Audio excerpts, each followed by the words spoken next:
Добрый день, уважаемые зрители и подписчики канала. Итак, наступил октябрь. Месяц достаточно напряженный для всех садоводов. И вот сегодня буквально пунктиром обозначу те работы, которые стоит не забыть и сделать именно в октябре. Сразу хочу сказать, что о многих из этих работ я снимал подробное видео. Все ссылки оставляю в описании. Переходите, смотрите, если вам интересно. Итак, октябрь — это месяц, когда мы заканчиваем собирать урожай. Вот буквально недавно я сделал видео, где рассказываю подробно о том, как правильно определить время, когда этот урожай нужно снять с дерева, и о том, как этот урожай нужно хранить. Рассказал о том, что такое съемная спелость, что такое потребительская спелость. Одним словом, переходите и смотрите. Октябрь — это месяц, когда мы не только собираем урожай, но по большому счету готовим растения уже и к зиме, и даже к следующему сезону. Вот, скажем, побелка. Наверняка многие из вас белят свои деревья осенью и белят их известью. Делать это совершенно бессмысленно.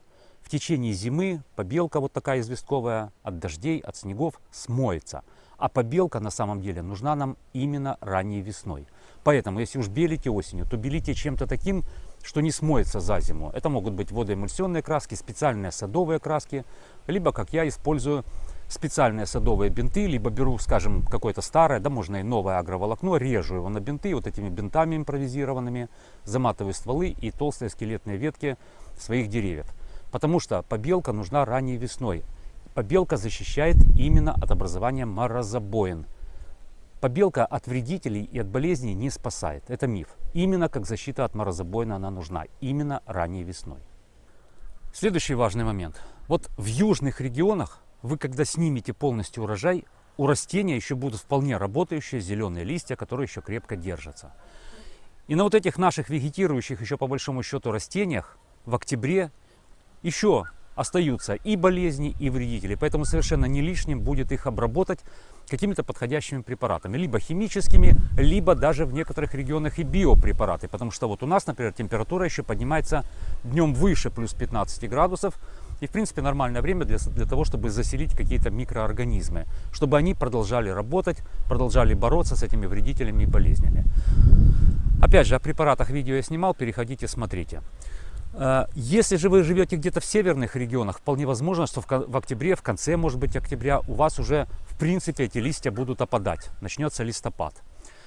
Значит, что? Значит, можно проводить уже искореняющее, осеннее искореняющее опрыскивание. В чем смысл этого искореняющего опрыскивания? Что когда листья опали, почки вот эти вот на наших растениях, они уже покрыты таким толстым защитным слоем. И значит, по нашим растениям можно применять крепкие, сильные, концентрированные растворы, ну, как принято говорить, буквально выжигающие все болезни и все вредители, которые решили перезимовать на наших растениях.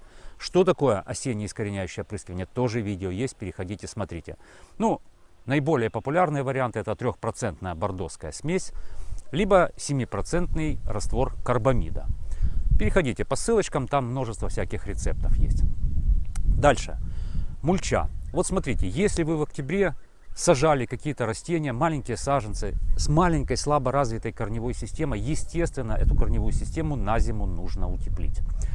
А если вы, скажем так, садовод без опыта, без стажа и поливали свои взрослые уже саженцы часто, но по чуть-чуть, смачивая только поверхностный слой, вполне возможно, что у этих ваших растений, хотя им уже не 1 год, но у них сформирована поверхностная корневая система. Точно так же, как и у молодых саженцев, очень уязвимая при зимних морозах. Поэтому заготавливайте мульчу. У нас сейчас и бурьяны еще есть, можно косить. Великолепный вариант. Если у вас есть газонокосилка, скосили, и вот эту мульчу из газонокосилки достали, присыпайте приствольные круги. Присыпать нужно толщиной не менее 8 сантиметров. Это отличное средство для того, чтобы уберечь корневую систему от морозов. Это не могут быть не обязательно бурьяны скошенные. Это могут быть и сено, и солома, и кора, и опилки перепревшие.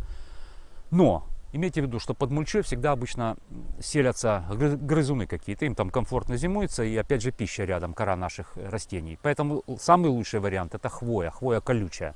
Как правило, в хвое никакие грызуны не заводятся. Следующий очень важный вариант — это влагозарядный полив. Вот смотрите, конечно, влагозарядный полив всегда рекомендуется проводить как можно более близко к наступающим морозам, оттягивать до последнего. Но, к сожалению, не везде есть такая возможность. Скажем, на дачных каких-то кооперативах воду прекращают в октябре уже подавать. И хотя до морозов еще времени достаточно много, но воду уже не подают. Нечем проводить этот влагозарядный полив. Или, скажем, Вы видите по прогнозу, что морозы наступают быстро, и надо разобрать вот эту систему водопровода. Тоже полить нет возможности. Поэтому хотя бы не в те сроки, хотя бы раньше, заблаговременно, но все-таки проведите этот влагозарядный полив в октябре. Смысл этого влагозарядного полива в чем? Как можно глубже пропитать корневую систему. Глубже, чем при обычных поливах, чтобы создать запас влаги корням на всю зиму, чтобы они не испытывали сухости. И плюс вот эта влага, пролитая под корень глубоко, как бы подтягивает тепло земли из нижних слоев сюда к верхним нашим. Помните, что земля всегда теплее, чем окружающий воздух. Теперь немного про обрезку. Наверняка многие из вас обрезают свои плодовые деревья осенью. Я лично считаю, что все-таки лучше это делать весной. Почему? Объяснял когда-то. Потому что вот эти многочисленные ранки, которые мы наносим обрезкой нашим деревьям, гораздо быстрее и эффективнее заживают именно весной. Дерево просыпается, эти ранки быстрее затягиваются. Значит, что? Значит, уменьшается вероятность того, что в эту ранку попадет какой-то стволовой вредитель, не дай бог, или какая-то болезнь. Но тем не менее, вот сейчас в октябре вполне можно сделать так называемую санитарную обрезку. Удалить сухие какие-то поломанные ветки. Ну, собственно, из названия санитарная обрезка уже все понятно. Дальше. Вы, скажем, выращиваете, как и я, какие-то теплолюбивые культуры у вас на участке, которые требуют укрытия на зиму. Конечно, в октябре ставить укрытие, скорее всего, еще рано будет. Хотя бог его знает, какая будет в этом году осень. Но тем не менее, заготовить каркасы какие-то, поставить их над растениями можно именно в октябре, заблаговременно. И самое главное, приобрести нужное количество агроволокна для укрытия. Я беру агроволокно плотностью 60 грамм на метр квадратный. Но, когда я рассчитываю, сколько мне нужно этого агроволокна, я рассчитываю, что самое лучшее укрытие вот таким агроволокном плотностью 60 в 2 слоя. Вот это отличная гарантированная защита, ну, по крайней мере, в нашем регионе, где температура зимой опускается где-то в районе минус 20 градусов. Ну, самый лучший вариант укрытия, опять же, уже об этом когда-то говорил, не укрывать каждое растение по отдельности, а по возможности, конечно, если такая возможность есть, укрывать сразу несколько растений такой большой площадью. Чем больше площадь вы укроете одним куском агроволокна, тем больше тепла от земли вы сохраните. Именно земля зимой греет наши растения. Не поодиночке, а именно вот таким большим сразу куском. Так лучше будет укрывать. Ну а если вы выращиваете в контейнерах какие-то уж совсем теплолюбивые культуры, которые не переносят морозов, значит, дождавшись листопада, вот эти самые контейнеры уже стоит определить на зимовку. Ну, в моем случае это подвал. Тоже когда-то рассказывал и показывал, как, собственно, должны зимовать такие контейнерные культуры. Буквально вкратце. Зимовать они должны при температуре от плюс 0 до плюс 8 градусов, это оптимально, и с периодическим поливом. Заливать сильно нельзя, чтобы они не гнили в подвале в этом, условно говоря, в подвале. Нужно поливать так, чтобы этот земляной ком все-таки был немного влажным, но и не пересыхал ни в коем случае. В общем, опять же, переходите по ссылке и смотрите более подробно. Октябрь – это хорошее время для того, чтобы заниматься посадкой и пересадкой растений с открытой корневой системой. Но вот когда говорят блогеры «октябрь», подходите к этому критически. Я недавно об этом снимал видео. Не покупайте саженцы слишком рано. В чем смысл? Нам нужно дождаться, чтобы опустилась температура, чтобы листья на саженцах начали отмирать, опадать. Тогда испарение через листья уменьшается, а поврежденная при выкопке корневая система маленькая вполне нормально сможет обеспечить этот саженец влагой, но уже без листьев. А в почве в это время температура становится оптимальной для роста корневой системы. Плюс 8, плюс 10 градусов температура почвы.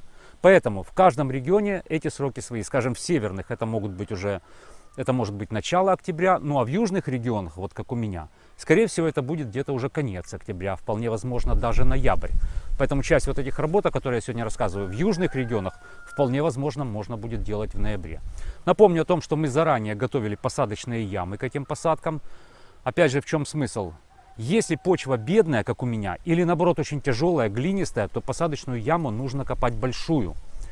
Выкапываем большую яму, заполняем ее хорошей, качественной почвосмесью, рыхлой, питательной, для того, чтобы саженцу хотя бы первые пару лет было комфортно развиваться, потом он приспособится.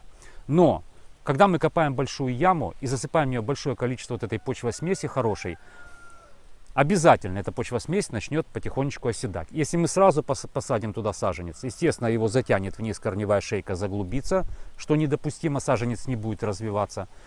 еще его и перекосит. Поэтому делаем ямы заранее, наполняем смесью и выдерживаем хотя бы месяц, лучше 2. Не успели сделать заранее, сделайте эти ямы сейчас. И они отлично вам пригодятся на весну. Весной вы уже в готовые ямы, где произошли вот эти все процессы усадки, там какие-то удобрения уже начали растворяться. Весной вы посадите в них саженцы. Что делать, если саженцы вы купили осенью? Сохраните их в прикопе. Как делать прикоп? Да очень просто. Выкапываете траншею, кладете саженец, засыпаете землей. Причем можно даже сверху засыпать его землей, оставляя только кончики ветвей. Ну или второй вариант довольно неплохой, как делаю это часто я. Я беру подходящего размера контейнер, грубо говоря, ведро 10-литровое, там 7-литровое. И сажаю саженец в контейнер. И зимует он у меня в подвале. А весной вот такой вот хорошо перезимовавший в комфортных условиях саженец высаживаю вот эти заранее с осени еще подготовленные посадочные ямы. И все происходит отлично. В октябре самое время привести в порядок свои живые изгороди. То ли листопадные, то ли из вечно зеленых растений. Почему именно в октябре? Потому что всю зиму эти наши изгороди, ну или топиарные формы, расти не будут. И сейчас, когда мы их подстрижем, вот так всю зиму они будут стоять аккуратненькими, красивенькими, с четкими формами. Октябрь — это отличное время для того, чтобы черенковать наши растения, размножать их с помощью черенков. Это можно сделать у себя в доме, взять контейнер, повтыкать в почвосмесь, ну или в какую-то специальную смесь эти самые черенки, накрыть прозрачной банкой и поставить на какой-то светлый теплый подоконник. Можно это сделать в открытом грунте, где-то на грядочке, на зиму оставить. Часть черенков может быть укоренится уже с осени, потому что температура, как я сказал, будет оптимальная для укоренения, плюс 8, плюс 10 градусов температура почвы. А часть, возможно, перезимует и даст корни уже весной. Отличное время для сбора семян. Вы можете собирать семена самых разнообразных растений. Это могут быть и плодовые, яблоня, груша, слива, черешня, вишня, персик, ну, в общем, все, что у вас растет на участке. Это могут быть декоративные какие-то, липа, рябина, берючина, например. Для чего это делается? Вы можете бесплатно, совершенно бесплатно, получить большое количество посадочного материала. Только помните о том, что если вы пытаетесь размножать растения семенами, сорта вы, скорее всего, не получите.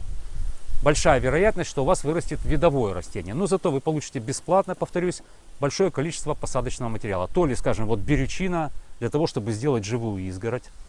То ли плодовые культуры какие-то, ну та же яблоня, например, выращенная из семечек, великолепный подвой, семенной подвой, на который просто потом надо будет привить хороший культурный сорт. Имейте в виду, что семена вот этих всех растений, и наших плодовых растений, и декоративных каких-то, обязательно потребуют стратификации. Что такое стратификация, я тоже рассказывал и показывал. Это обработка в течение нескольких месяцев холодом и влагой. Вы можете это сделать, либо закопав растения на зиму в грядку куда-то, либо делать это у себя в холодильнике, например, или в подвале, где низкая температура. Напомню, переходите по ссылочке и смотрите, как это делать правильно. Наверняка вы знаете, что октябрь — это отличное время для того, чтобы высаживать луковицы весенне-цветущих цветов. Тюльпаны, нарциссы, гиацинты, крокусы. Следующее видео как раз и будет о том, как это делать правильно. Помимо луковичных, в принципе, можно сеять сейчас семена многих, опять же, наших любимых цветочных культур. Космея, календула, душистый горошек, аквилегия, колокольчик и многие-многие другие. Сеять их, причем сразу можно на постоянное место. Они раньше взойдут и раньше весной начнут цвести. Можно сеять и огород сейчас. Все холодостойкие культуры, в принципе, в октябре можно сеять. Но опять же, делайте корректировку. Если сделать это в южных регионах, где температуры еще довольно высокие, эти семена могут зайти, естественно, неминуемо зимой погибнут. А нам нужно, чтобы они в земле пролежали всю зиму, но пораньше взошли весной. А такие семена, посеянные под зиму, как правило, раньше всходят, раньше начинают расти. Поэтому в южных регионах, конечно, предзимние такие посевы стоит делать уже где-то в ноябре, ближе к декабрю даже, наверное. Кстати сказать, можно выращивать не только холодолюбивые какие-то растения, типа шпината, укропа, редиски, морковки, буряка, но и теплолюбивые культуры. Я всегда вот каждую весну наблюдаю эту картину, как из компостной кучи начинает вырастать огромное количество кабачков, тыквы, потому что семена туда были выброшены в свое время осенью. Точно так же их можно сеять на грядке, эти теплолюбивые культуры, и даже томаты, кстати сказать. Только единственное, на зиму их стоит утеплить, эти грядки, засыпав либо толстым слоем перегноя, либо компоста, чтобы они там благополучно перезимовали. И опять же, весной они раньше начнут всходить и раньше начнут давать урожай. Отличное время для того, чтобы обновить в огороде свои грядки. Кто-то вносит органику, кто-то вносит минеральные удобрения. За зиму вот эти все полезные вещества переходят в легко усваиваемую форму, и высаженная весной рассада или посеянные семена гораздо лучше себя будут чувствовать.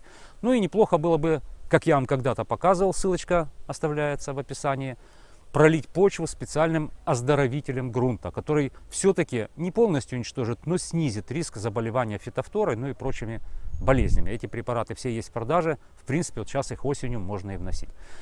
Ну и, наконец, последнее, это, конечно, в октябре стоит навести порядок у себя в саду. Поудалять всякие однолетники, которые уже наверняка погибли, отцвели там или отплодоносили. Ботву всякую поубирать.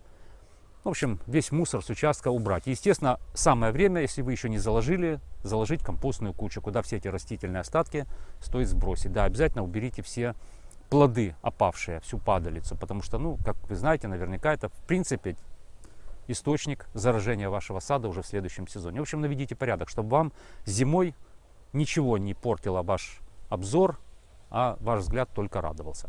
В общем, попытался вкратце, все равно получилось долго. Тем не менее, работы очень много. Надеюсь, сил вам на них хватит. У меня на сегодня все. Смотрите видео, подписывайтесь на канал, нажимайте на колокольчик, чтобы не пропустить новое видео. У меня на сегодня все. Побольше вам сил, терпения. Ну, скоро зима. Отдохнем. Всего доброго.